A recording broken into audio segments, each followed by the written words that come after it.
ఒక absolute growth ఇంజన్గా అయిపోయింది తెలంగాణకి. విభజన జరిగినప్పటి నుంచి మనకు అన్యాయం జరుగుతూ ఉంది. మనలో మనం కొట్టుకోవడం కాదు, అందరం కలిపి కట్టుగా ఉండాలి. 2014 నుంచి మనకి పార్టీలు విడిపోకుండా ఉండాలి. ఎవరికాళ్ళు సొంతంగా చేస్తే మళ్ళీ దుర్మార్గులు రాజ్యాలు వెళ్తారు. 2014 నుంచి ఆ రోజు నేను ఇక్కడ శ్రమ పడతా ఉన్నాను. దాంట్లో భాగంగానే 2014లో అరివిల్లి రాధాకృష్ణ గారు మొట్టమొదటిసారిగా ఎమ్మెల్యేగా ఎన్నికయ్యారు. ఇది నేను కోరుకుంటుంది. మీకు ప్రభుత్వం చూడండి ఎలా ఉందో.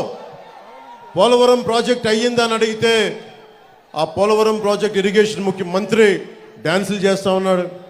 ఓలమ్మి తిక్కరేగిందా, ఒళ్ళంతా తిమ్మిరెక్కిందా అని చెప్పి ఇలాంటి పాటలకి డ్యాన్స్ ప్రాక్టీస్ చేస్తూ ఉంటాడు.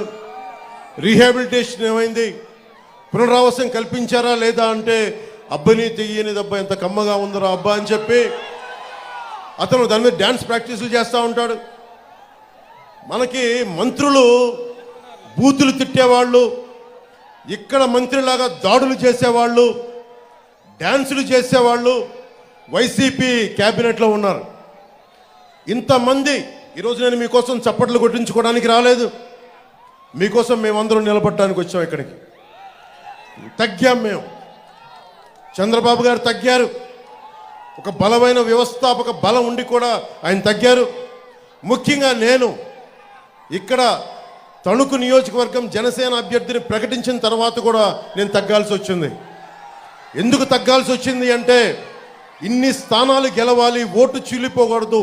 దాంట్లో భాగంగా మా అన్నయ్య నాగబాబు గారి సీటు కూడా అనకాపల్లి పార్లమెంట్ అభ్యర్థిగా ప్రకటించి కూడా మన భారతీయ జనతా పార్టీ కేంద్ర నాయకత్వం అడిగినప్పుడు దాన్ని నేను తీసుకొని మా అన్నయ్య గారికి కూడా క్షమాపణలు చెప్పి పెద్ద మనసుతో అర్థం చేసుకోమని నేను తగ్గాను. ఇవన్నీ ఎందుకు చేస్తున్నామంటే మీ భవిష్యత్తు కోసమే చేస్తున్నాం. ఇక్కడ ఆడబిడ్డల భద్రత కోసం ప్రతి ఒక్కరు రైతు బాగుండాలి, రైతు బాధపడకూడదు, రైతుకి అండగా ఉండాలి. ఈ రోజుకి మనం కోరుకుంటుంది బేసిక్ హెల్త్ కేర్.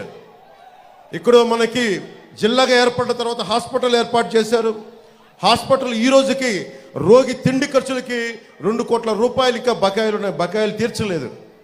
దోపిడీ మీద దృష్టి ఉన్నవాడు ప్రజల అవసరాలకి ఏమాత్రం గుర్తిస్తారు వీళ్ళు. ఈ రోజున ఈ మే 13 వచ్చే ఎన్నికల్లో మీరు ప్రత్యేకమైన దృష్టి పెట్టండి. నేను మీ భవిష్యత్తు కోసం ప్రధానమంత్రి గారితో చంద్రబాబు గారితో సుదీర్ఘమైన చర్చలు జరిపి ఈ చాలా కీలకమైన అలయన్స్ని పట్టుకొచ్చాం. మీ భవిష్యత్తు కోసం. నాకు అధికారం లేకపోతే నాకేం జరగదు, చంద్రబాబు గారికి అధికారం లేకపోతే ఆయన ఏం జరగదు.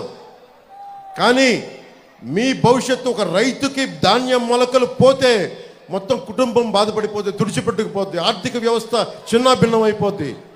5 సంవత్సరాలు మీకు ఉద్యోగాలు ఇస్తానని చెప్పి డిఎస్సి నోటిఫికేషన్ ఇవ్వలేదు. మాట్లాడితే జగన్ క్లాస్ వార్ అని మాట్లాడతాడు. క్లాస్ వార్ అంటే అర్థం ఏంటి? డబ్బున్నాడు పేదవాడిని దోచుకు తింటాం, డబ్బున్నవాడు కష్టపడేవాడిని దోచుకు తింటాం. 70,000 పోలీస్ కుటుంబాలకి, 1 కాదు 2 కాదు 70,000 పోలీస్ కుటుంబాలకి టీఏలు డిఏలు సరెండర్ లీవ్స్ ఈ రోజు వరకు ఇవ్వలేదు. దీని మీద ఒక్కడు స్పందించడు. పోలీసుల శ్రమశక్తిని కూడా దోపిడీ చేసేవాడు జగన్. ఇలాంటి వ్యక్తి ఇంకొకసారి అవకాశం ఇస్తే మీరు ఏం జరుగుతుందో మీరు ఆలోచించండి. మేము రోడ్ల మీదకి వచ్చి కొట్లాడాల్సి వస్తుంది. మీ భవిష్యత్తు కోసం ఉన్న ఇక్కడ మంత్రిని చూశారు, సివిల్ సప్లైస్ మంత్రినే. కొడుకు ఒకవైపు, అతను అనుచరులు ఒకవైపు. కనీసం వాళ్ళ దోచుకున్న సొమ్ముతోటి కనీసం ఇక్కడ పరిశ్రమలు కూడా పెట్టలా. ఎక్కడో తెలంగాణలో బాలానగర్లో ఇక్కడ కూర్చొని స్టీల్ ఫ్యాక్టరీలు పెట్టుకున్నారు. అక్కడికి వెళ్ళి ఇక్కడ దోచేసిన డబ్బుతోటి, ఇక్కడ టీడీఆర్ బాండ్లతోటి దోచేసిన డబ్బుతోటి వెళ్ళి తెలంగాణ హైదరాబాద్లో బాలానగర్లో ఫ్యాక్టరీలు పెట్టుకున్నారు. కనీసం అవినీతి డబ్బుతోటి కనీసం ఇక్కడ పరిశ్రమలు పెట్టినా కానీ కొద్దిమంది కనీసం ఉపాధి అవకాశాలను వచ్చిండే. వాడు కనీసం ఆ జ్ఞానం కూడా లేదు ఆ మనుషులకి. ఇది మీరు చాలా ఆలోచించి నిర్ణయం తీసుకోండి. మాకేమవ్వదు.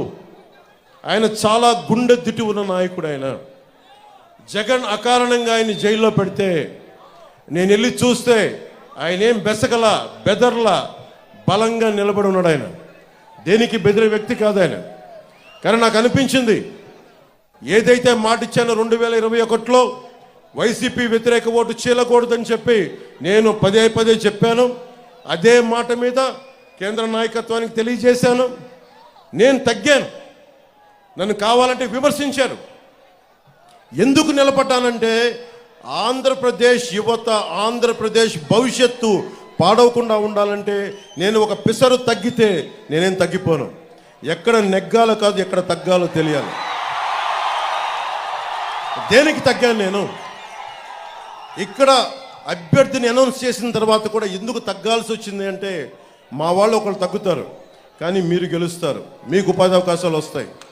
అది దృష్టిలో పెట్టుకొని నేను తగ్గాను తప్ప పార్టీని తగ్గించాలని కానీ కూడా కాదు. ఎందుకంటే 4 దశాబ్దాలుగా ఒడిదుడుకులు తీసుకున్న వ్యక్తి, ఆయన అనుభవం కావాలి. అలాగే నేను ఎక్కడ సమస్య ఉన్నా, ఉదాహరణకి ఉద్దానం కిడ్నీ సమస్యకే 2014లో ఆయన మీద నాకు ఉన్న గౌరవం ఏంటంటే 2014లో ఉద్దానం కిడ్నీ సమస్య అప్పుడు